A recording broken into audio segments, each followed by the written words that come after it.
Into this world arrived Donny Edward Hathaway on October 1st, 1945. Officially, he was born in Chicago, but he spent most of his childhood in St. Louis under the loving care of his grandmother, Martha Pitts, also known as Martha Cromwell. Martha was a gospel singer of local renown and a deeply spiritual woman who recognized early on that Donny had an extraordinary musical ear. Family friends would recall toddler Donny humming entire hymns perfectly on key after hearing them just once in church. It wasn't long before he picked up the piano. No formal lessons at first, just a curious child climbing onto the bench, trying to match the chords and melodies his grandmother played. In many ways, the church environment was Donny's first stage. By the time he was 4 or 5, his grandmother was occasionally bringing him up to sing alongside her, billing him affectionately as little Donny Pitts. From these earliest experiences, he learned more than just chords and notes. He absorbed the communal power of gospel music, the way a single voice could unite a room full of weary souls, offering hope and spiritual release. It would become the essential fuel for his later career, grounding him in a tradition that mixed profound reverence with a direct emotional punch. As Donny advanced into his teenage years in St. Louis, his thirst for musical knowledge became insatiable. Friends recall him lurking by the doors of jazz clubs when he was underage, listening intently to the horn players, the drummers, the pianists. He asked endless questions of any musician willing to talk to him about chord progressions, improvisational techniques, even gear setups. At home, he pored over every gospel, blues, and jazz record he could get his hands on, methodically learning from legends like Ray Charles and Nat King Cole while holding on to his gospel roots. What separated Donny from other promising teenage musicians was not just raw talent, but his intense focus on theory and arrangement. Even at 15 or 16, he had the ability to hear multiple parts in his head and write them out as though he were orchestrating a mini symphony. One family friend recounted a memory of walking into Donny's room and seeing him reading a dense music theory textbook, then immediately turning to the piano to see how it played out in real time. That synthesis of gospel soul feeling with classical and jazz theory would later define his unique sound, grand, reverent, yet somehow intimate enough to speak directly to each listener's heart. His extraordinary dedication did not go unnoticed. Upon graduating from high school, Donny received a scholarship to Howard University in Washington, D.C., a historically black institution celebrated for its academic rigor and cultural significance. Howard, especially in the early 1960s, was a crucible of ideas. Students from around the country converged, bringing their regional cultures, their activism, and their ambitious dreams. This was the era of the burgeoning civil rights movement, so political and artistic energy pulsed through the campus. Professors placed a premium on training black musicians in both the European classical tradition and the new frontiers of jazz, gospel, and emerging forms of African American popular music. At Howard, Donny refined his skills further, studying theory, composition, and piano performance with a seriousness that impressed even his instructors. But it wasn't all about the classroom for him. His life at Howard also brought him into contact with fellow student Roberta Flack, who had a background in classical piano and a voice that could bring chills to the hushed halls of the music building. The two struck up a friendship that would go on to define a significant part of American music history. They performed in various campus concerts, sometimes separately, sometimes together, captivating audiences with a chemistry that seemed almost otherworldly. Decades later, former classmates still talk about those nights at Howard, when everyone crammed into small performance rooms just to witness Donny and Roberta's spontaneous duets. Moments so transcendent they remain etched in memory as if they happened yesterday. Yet Donny felt a certain restlessness with the academic environment. His mind was already bursting with ideas for compositions and arrangements, and while he valued formal study, he longed for real-world experience. After a couple of years, he made the difficult decision to leave Howard before completing his degree, determined to carve a path in the music industry. It was a gamble.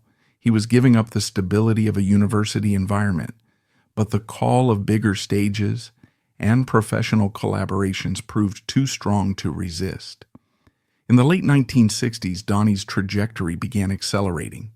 He started working as a session musician, laying down keyboard tracks and vocal arrangements for various artists in Chicago and beyond.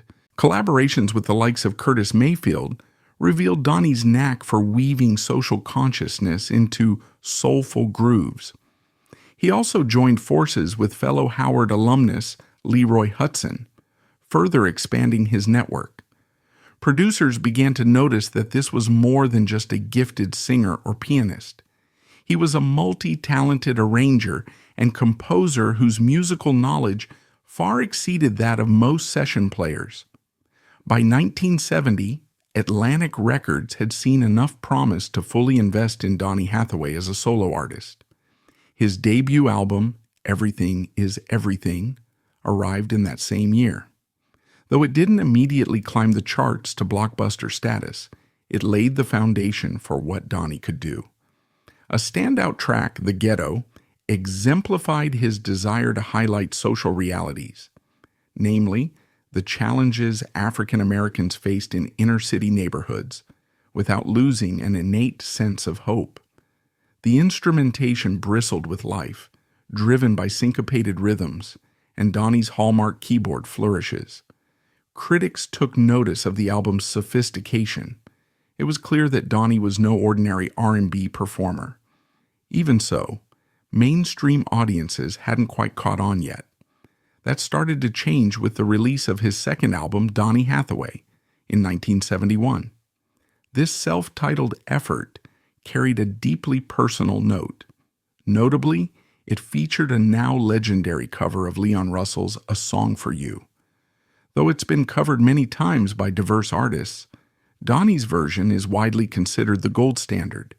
He had an uncanny ability to convey vulnerability and sincerity in each syllable, as if he were laying bare his soul. It's said that during one recording session, a sound engineer broke down in tears behind the mixing console, overwhelmed by the raw emotion in Donny's vocal take. Listening to the track, you can hear how he brings gospel technique, melismatic runs, fervent dynamics into a pop soul setting, effectively making the song his own. Around this time, subtle signs emerged that Donny was under significant mental strain. In casual conversations, he sometimes referenced signals and devices that he believed were being used to control or manipulate him. He increasingly avoided traveling by plane, convinced that shadowy forces might sabotage flights. Most people around him chalked it up to stress. After all, the music industry can be brutal for anyone, let alone an introspective perfectionist like Donny. But as the months wore on, the frequency of these paranoid remarks grew, suggesting a much deeper psychological issue was at play. Still, the next few years saw Donny ascend to a level of recognition that had thus far eluded him. In 1972, he recorded the now iconic duet album, Roberta Flack and Donny Hathaway. The single Where Is the Love soared into the top 5 on both the pop and R&B charts, ultimately winning a Grammy Award for Best Pop Performance by a Duo or Group with Vocal. If you've ever heard Donny and Roberta harmonizing, her silky, tender lines dancing around his warm, resonant timbre, you know the kind of magic they generated. The album's success cemented Donny's status as a major talent. Fans fell in love not just with his singing, but with the very idea of Donny and Roberta as a musical power couple whose voices created an almost sacred union of harmony. The relationship between Donny and Roberta went beyond commercial success. They had a genuine friendship rooted in mutual respect. They loved talking shop about chord progressions, melodic intervals, and creative interpretations of classical pieces. Roberta once said in an interview years later that Donny could communicate an entire musical idea in a single gesture, a single facial expression, something she'd rarely experienced before or since. This synergy would become legendary among soul music aficionados, a pairing that elevated the entire genre, blending pop accessibility with gospel fervor and classical refinement. However, by the time Donny was basking in the glow of this success, his inner world had grown increasingly turbulent. He began experiencing episodes that those around him described as bouts of near catatonic withdrawal, followed by periods of extreme paranoia. He'd talk about invisible wires in his walls or cover mirrors for fear that they were portals through which people were watching him.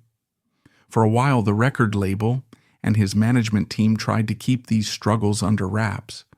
Mental health disclosures were far less common in the 1970s, and the stigma attached to conditions like schizophrenia was immense, particularly in the African American community. Despite these invisible battles, Donny continued to produce astonishing music. In 1973, he released Extension of a Man, which many fans and critics regard as his masterpiece. The album features compositions that showcase his range, from orchestral arrangements to straight-ahead soul grooves. One track, Someday We'll All Be Free, became an anthem not just for civil rights, but also for personal liberation. Its uplifting message, delivered through Donny's impassioned vocals, has resonated across generations, covered by numerous artists, and evoked in moments of historical significance. Even Martin Luther King III once cited the song as a personal favorite, pointing to how it speaks to universal longings for justice and hope. But behind that hopeful message, Donny was struggling harder than ever. During sessions for Extension of a Man, studio personnel observed that he'd sometimes pace the room, muttering about hidden microphones or mind control devices. At other times, he was cheerful and focused, meticulously guiding the string section and offering refined notes to each instrumentalist. The abrupt mood swings shocked many around him. Some suspected the pressures of success might be exacerbating an existing mental condition. Others wondered if Donny's religious background led him to interpret his auditory or visual hallucinations through a spiritual lens, complicating any medical intervention. Eventually, Donny's mental state led to multiple hospital admissions, where he was diagnosed with paranoid schizophrenia. For significant stretches, he was heavily medicated, leaving him lethargic and unable to work. His family and close friends rallied to help, but in the 1970s, mental health care often relied on high-dosage antipsychotics with harsh side effects and limited psychological support. The stigma was suffocating, especially for a prominent black artist who was expected to keep it together to maintain his career. During these hospital stays, Donny's absence from the music scene led to speculation about his whereabouts.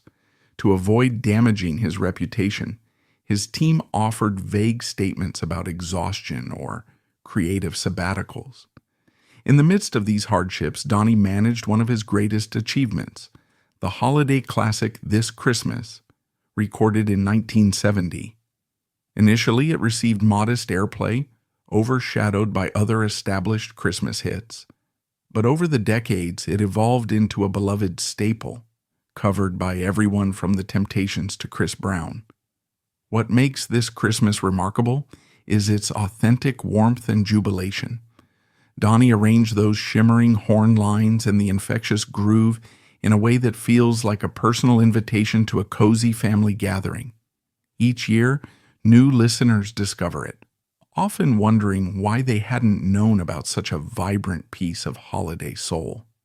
The stark contrast between the joyous energy of This Christmas and Donny's hidden anguish encapsulates the depth of his paradoxical existence. As the mid-1970s wore on, Donny's career suffered repeated setbacks. Canceled tours, missed recording sessions, and ongoing hospitalizations created a stop-and-start pattern that frustrated producers, promoters, and sometimes even fans.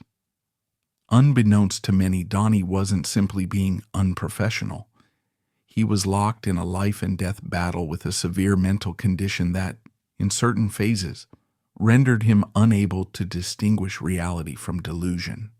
For an artist whose entire identity was wrapped up in expressing truth through music, the psychological chaos proved doubly painful. Despite these obstacles, Donny never lost his passion for creative exploration.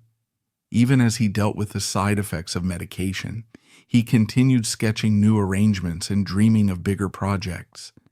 He'd talk to friends about incorporating orchestral sections in ways that soul music hadn't yet fully embraced, or about venturing into film scores. His mind teemed with ideas that he couldn't always bring to fruition. One of the more intriguing, rarely discussed ventures was an attempt to compose for a short-lived television pilot in the mid-1970s. Though it never made it to air, colleagues who heard rough cuts raved about how Donny combined sweeping classical elements with the raw earthiness of funk rhythms, a testament to his range and ambition. Then came the late 1970s, a period that, at least on the surface, appeared to bring renewed hope. Donny reconnected with Roberta Flack, who by this time had achieved massive success in her own right. Tracks like Killing Me Softly with His Song had made her a household name. She wanted Donny to collaborate on another duet project, sensing that their chemistry remained unparalleled. Astonishingly, the initial studio sessions for this new album went well. Musicians present described Donny as energized, quick to laugh, focused, and brimming with new ideas. It was as though he'd stepped back into the light after years of battling internal darkness. On January 13, 1979, Donny spent the day working with Roberta on tracks intended to be the core of their triumphant reunion album. By most accounts, the atmosphere in the studio was jubilant. He was said to be in high spirits, joking with session players, revisiting old inside jokes with Roberta, and layering vocal parts with his trademark finesse.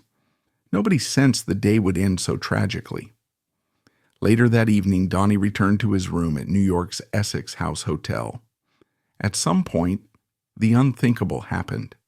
Donny plummeted from his 15th floor window to the pavement below. Emergency responders found him unresponsive, and he was pronounced dead shortly afterward. The police deemed the death a suicide, explaining that there was no sign of forced entry or struggle. The window was open, and he was found directly beneath it. However, conflicting details have fueled decades of speculation.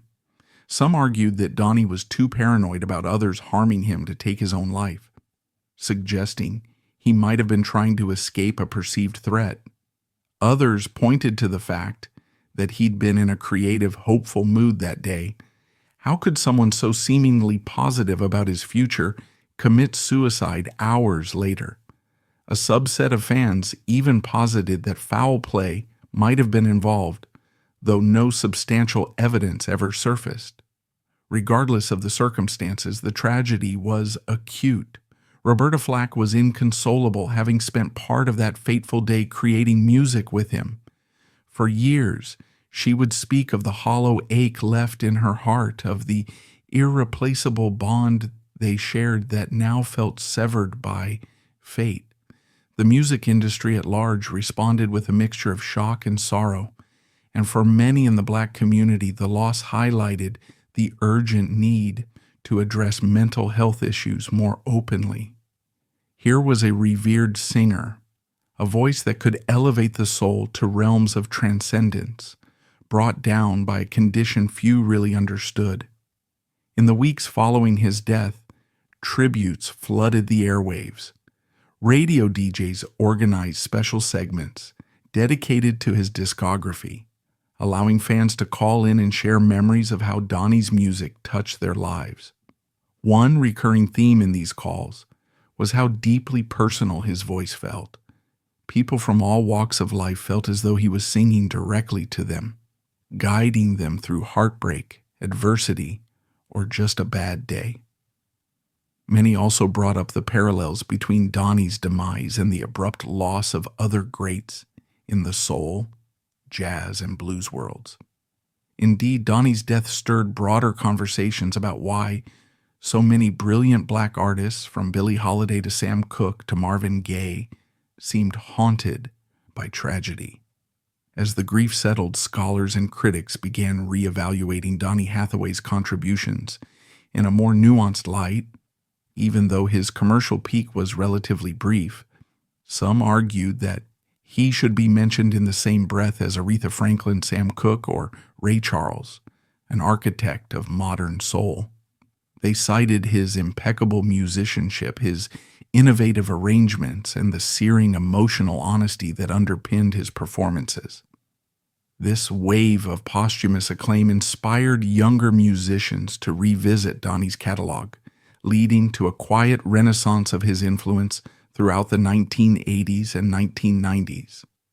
Luther Vandross famously cited Donny as one of his key vocal inspirations, and artists like Anita Baker, George Benson, Stevie Wonder, and later Alicia Keys and John Legend would all pay homage to Hathaway's style and artistry. In parallel, Donny's family life gained a new sort of attention, particularly through the musical achievements of his daughter, Lala Hathaway. Born in 1968, Lala inherited her father's astonishing vocal abilities, eventually carving out her own successful career in R&B and jazz. Her style, while distinct, carries an echo of Donny's timbre, a warm, velvety resonance that can convey both tenderness and depth. Multiple times in her career, Lala has performed tributes to her father, including emotionally charged renditions of A Song for You. In doing so, she re-establishes that special Hathaway lineage for modern audiences, keeping her father's spirit alive through her own vocal gift. For fans, watching Layla honor her father on stage feels like glimpsing a portal to the past, a reminder that while Donny is gone, the legacy continues in living form. As we draw to a close, let's come back to the music one last time. Donny Hathaway once described singing as an act that stripped him of all pretenses, revealing who he was at his core. That authenticity is the reason his tracks still resonate today. Whether he was belting out a gospel standard or collaborating on a soul pop duet, he gave everything: spiritual fervor, emotional nuance, technical brilliance. That's a wrap for today's video. If you enjoyed it, smash that like button, drop us a comment below, and don't forget to subscribe so you'll never miss our new content. Thanks for watching.